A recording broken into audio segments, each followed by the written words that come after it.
వడిచెర్ల గోపాలని నా పేరు. నేను ఆలయంలో వైస్ ప్రెసిడెంట్గా 44 సంవత్సరాలు సేవ చేస్తున్నాను. ఈరోజు బుధవారము, ఆషాఢమాసం తొలి ఏకాదశి. దీన్ని శయన ఏకాదశి అని కూడా అంటారు. అంటే శయన ఏకాదశి అంటే మహావిష్ణువు లక్ష్మీ సమేతంగా పాల సముద్రంలో యోగ నిధుల్లో ఉండేటువంటి రోజు. ఈ రోజు నుంచి కార్తీక మాసంలో వచ్చే ఏకాదశి వరకు 4 మాసములు చతుర్మాస దీక్షలో ఉంటారు. పీఠాధిపతులు కానీ ఎక్కడికి ప్రయాణం చేయకుండా ఉన్నతోటనే ఉంటూ భక్తులకు ధర్మం గురించి ప్రబోధన చేస్తూ ఉంటారు. ఏకాదశి అంటే 5 కర్మేంద్రియాలు, 5 జ్ఞానేంద్రియాలు, మనస్సు, ఈ 11ను భగవంతుని సమర్పించడమే ఏకాదశి యొక్క ఉద్దేశం.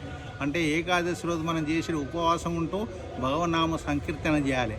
అంటే ఈ రోజుల్లో మనకి సీనియర్ సిటిజన్, డయాబెటిక్ పేషెంటు, వ్యాధిగ్రస్తులు ఉంటారు కాబట్టి అలాంటి వాళ్ళు పాలు పండ్లు కానీ అల్పాహారం లైట్గా తీసుకొని భగవన్నామస్మరణ చేయాలి.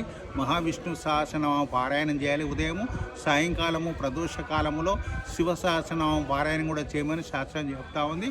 అవి కాబట్టి మనందరం కూడా ఈ ఏకాదశిలో అంటే 24 ఏకాదశిలో తొలి ఏకాదశి నుంచి మన పండుగలు ప్రారంభం.